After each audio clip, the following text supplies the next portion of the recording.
So then the next item on the agenda is to talk about view tools. So let's take a look at view tools, and then we will take a break after that. Okay, and in the view tools discussion, we'll also do session handling. Right before we do content-based feeds, we'll go ahead and take a little break. Okay. All right. So I have a page prepared for you here called View Tools. And on this page, we're going to parse a file that I also have prepared for you. And this will be a new VTL include.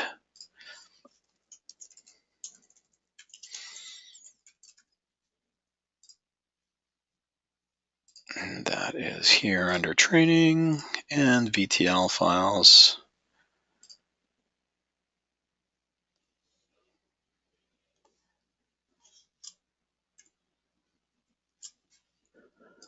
VTL and view tools. Save and publish.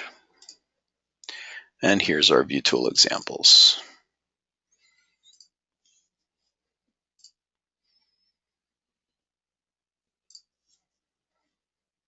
Okay. So what I'm doing with this view tool, if we actually step into it, is using a velocity comment, which is just the double bracket and then the hash. So hash double bracket hash. And I'm commenting out exactly what I'm actually showing immediately afterwards. That way I don't have to keep switching back and forth between the velocity and the front end page. All right. So here I'm just doing date.short and then spitting out date.short, right? With maybe font color blue. So that way we don't have to keep looking at the file. And here I'm trying to put some links into this little sample file that, once again, I post right underneath this online video for a web developer, so that if you wanted to read more, you could read more about the date tool, or any of the other requests, response, session context, in this as well. So if we simply do the velocity variable date, and we place that in our velocity, then we get the current date and time, right? And here I've supplied some date formatting options as well. So if we do date.short, we're going to spit out the date and the time. Date.medium, we're going to get more of the month, the day, the year, and then the time including seconds. Date.long is going to give us the longest possible date, August 9th, 2018, and then our time including our, Central Standard Time here. Date.short underscore time just gives us our time. Date.medium underscore time gives us a longer time including the seconds. And then this date.long underscore time is going to give us our time including seconds plus our region, time zone. Date.short date is going to give us just the date, a very simple format. Date.medium date is going to give us a little bit longer date format. Date.full underscore date is going to give us our day, our month, day, and year. Then there's a couple different ways to get date. Date.get, the default date would of course be today, the current date on the server, right? And then short, pass it the parameter, and then that's kind of the same as doing the things up above. And here you could pass it the parameter long, and we get kind of the same return we got from long above. And it does respect the Java simple date format, and then I have a link there to the documentation on simple date format. But you do date.get, and then provide the Java date formatting, and that is going to give this output, YYY, year, right? And then you could do a date.format, pass it a parameter medium, and then pass it the current date, and that's going to give you the medium date format. If you wanted to get the data object as a Java util date, you can just do date.date. If you wanted to add or subtract days, you could do util methods.add days. We have a util method for that. And so util method.add days, you feed it the date.date, and then you add 5. Today's the 9th, so adding 5 days would give us the 14th. If you want to subtract days, you just util methods.add days date.date, and you'd supply it with -7, and then that's going to go back a week or a couple of weeks, and that's what we would use. We would have to format that properly, but we could feed that into our Lucene query to go ahead and get the last few weeks worth of content of any content type that would always be dynamically changing, right? Remember how we did the movie release dates?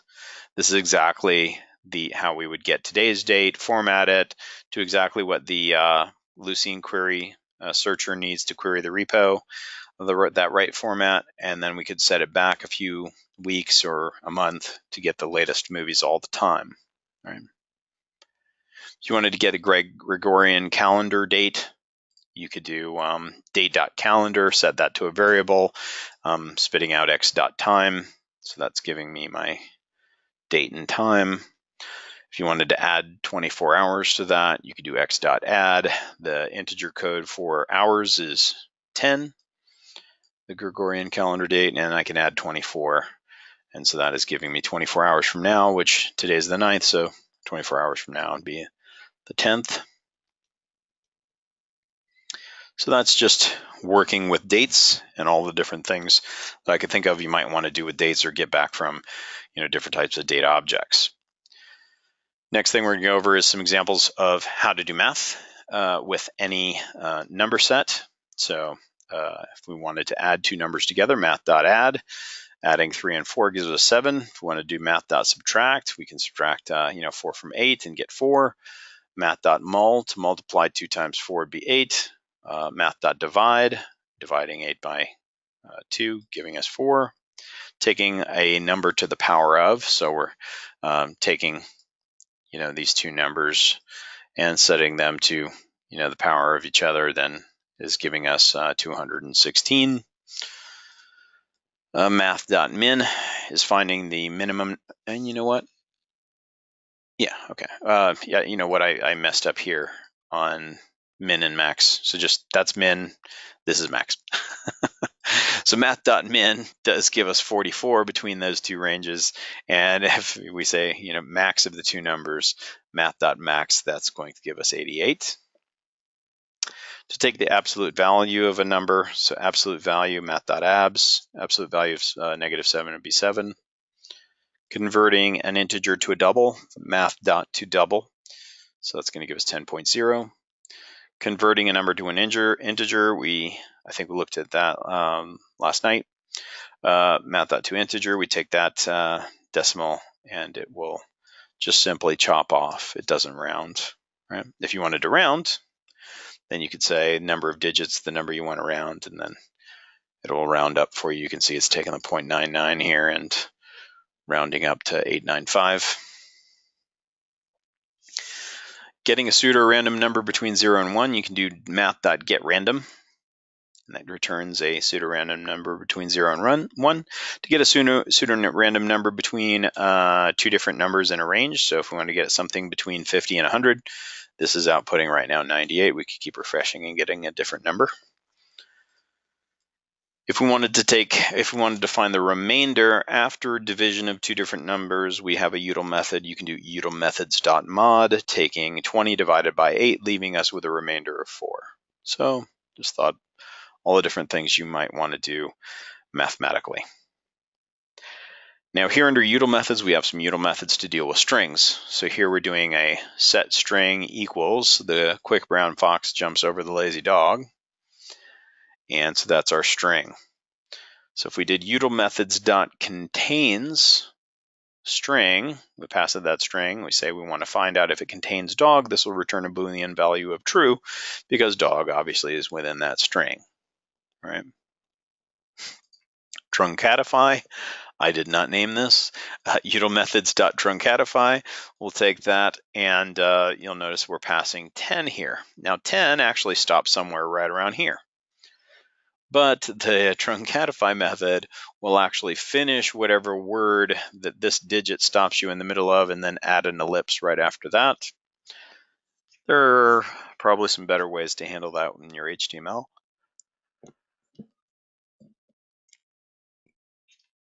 But there is that util method if you need it.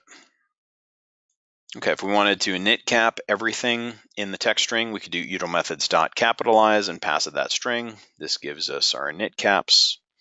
This is very, very important. Util methods is set. So if you want to verify whenever you're in an if statement or something like that, and you want to make sure that this string is truly null, then util methods dot is set is probably the best way to do that.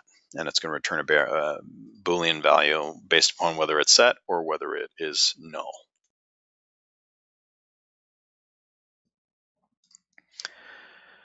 And if you needed to encode a text string for passing parameters via URL, you can use util methods.encode, pass it something for your URL, and this is what your output's going to look like. And then if you needed to decode something that you had encoded, you can go ahead and pass it that encoded URL, and then that will convert it for you, right? Util methods.decode URL.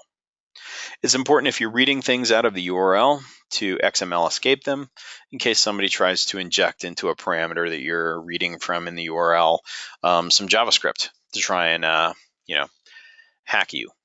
So you'd want to do util methods.xml escape on the string that you're reading in, so that even if somebody types in JavaScript, just like here, it gets interpreted as text only, right?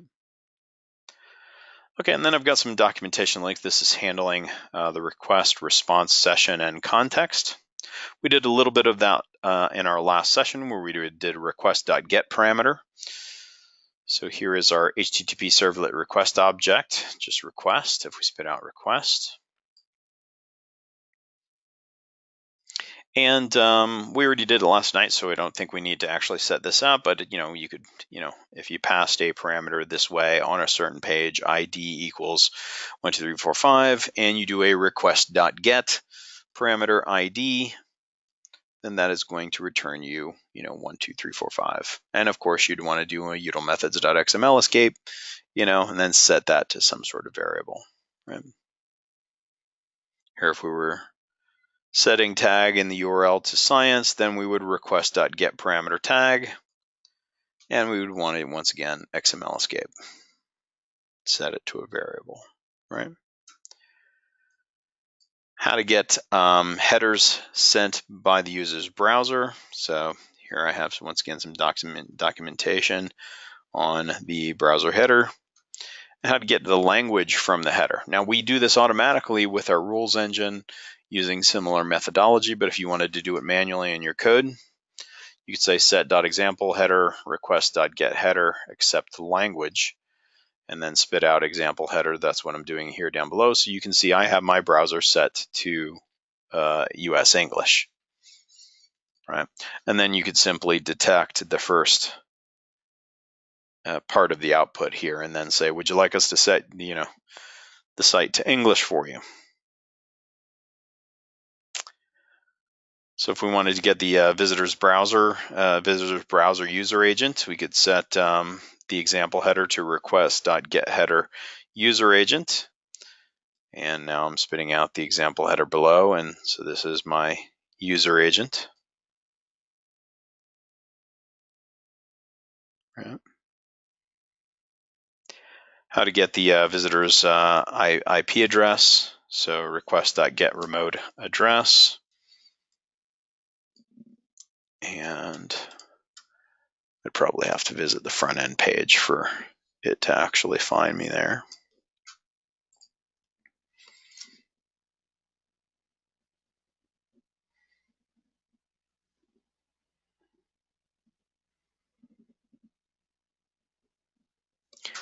Wonder if I switch it to live mode.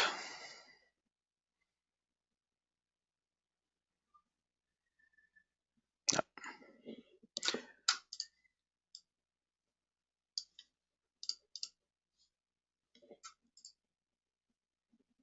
Well, anyway. We can go back to our front end page later. But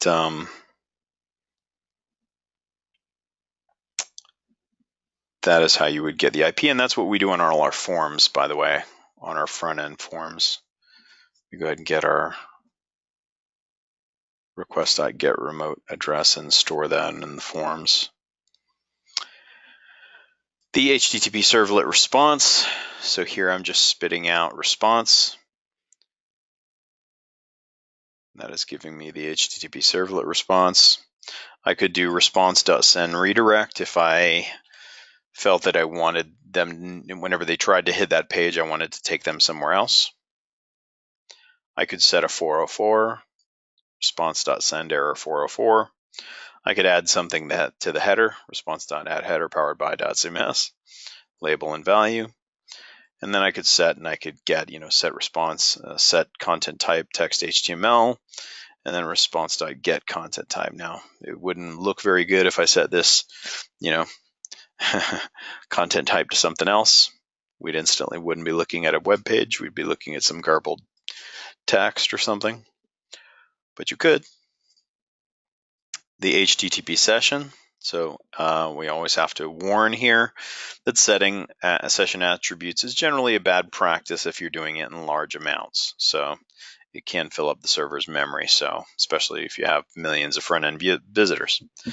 So here's the HTTP session. We're spitting out the session here.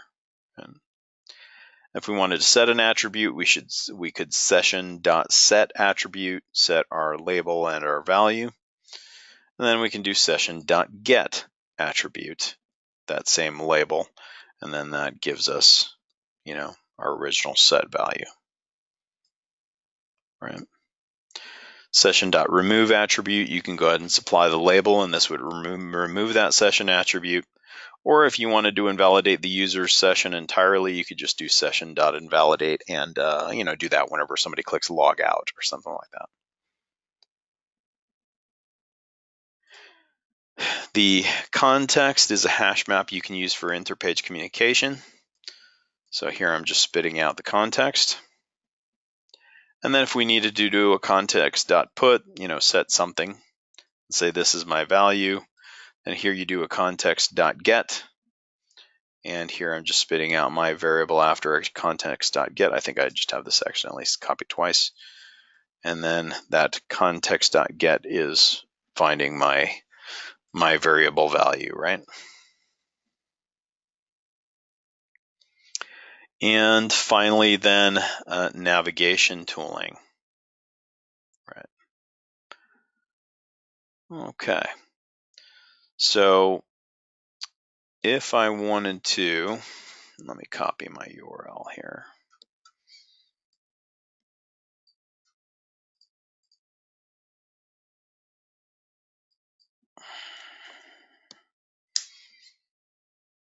Okay. So here on the front end, better way to look at the end result there. So yeah, we'll just stay right here. Okay.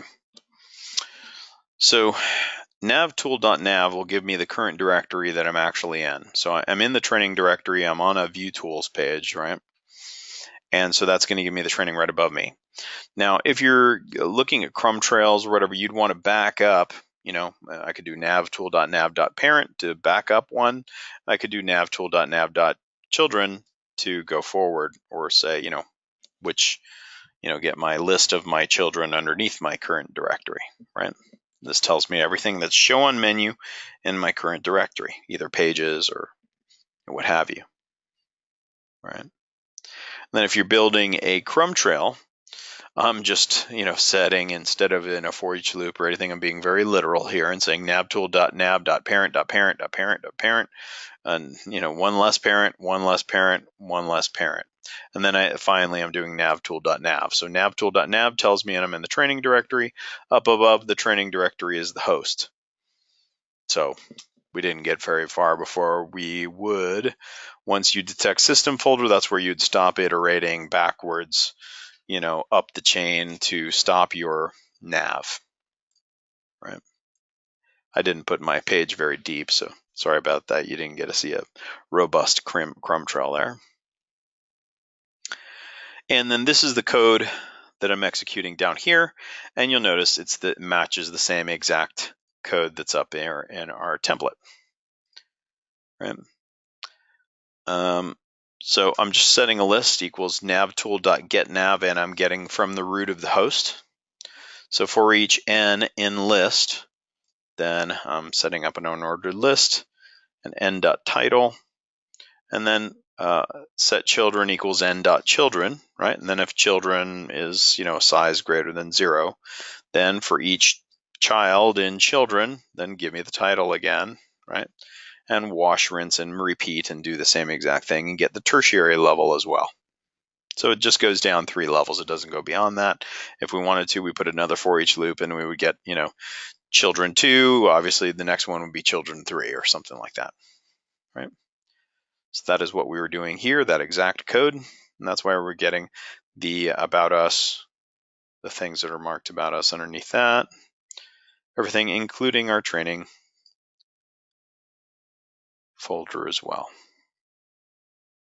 And here you see one example of where there's some tertiary level items as well in sort of services, wealth managers, and then finally some pages there. Okay. And whenever we get to the theme section, we'll see we will drop this same exact code inside of a brand new theme, and we'll see how it works. Perfect every time, even with brand new designs, right?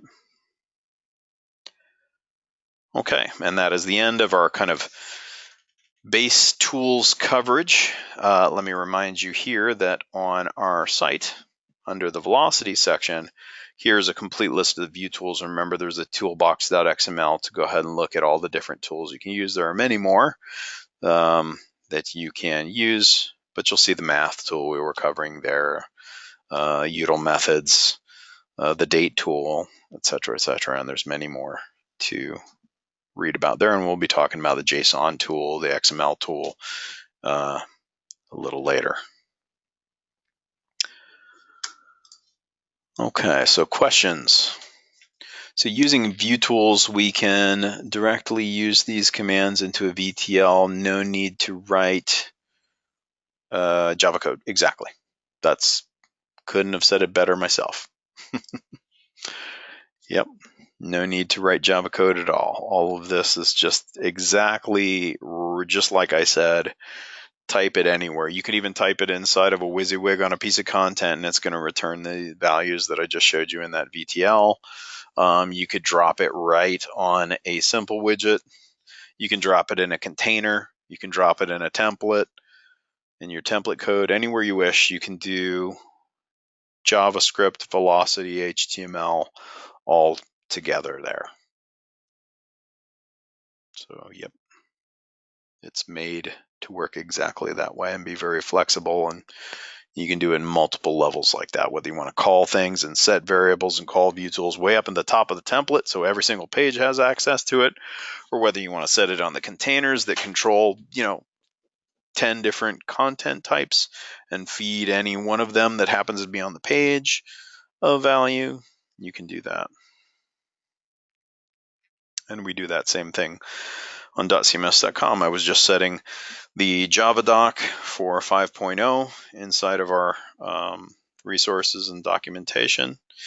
And so all I did was set a little language variable that gets set, in the template to, show the Java doc version for 5.0. And this is a variable that's being fed to all the doc pages, right?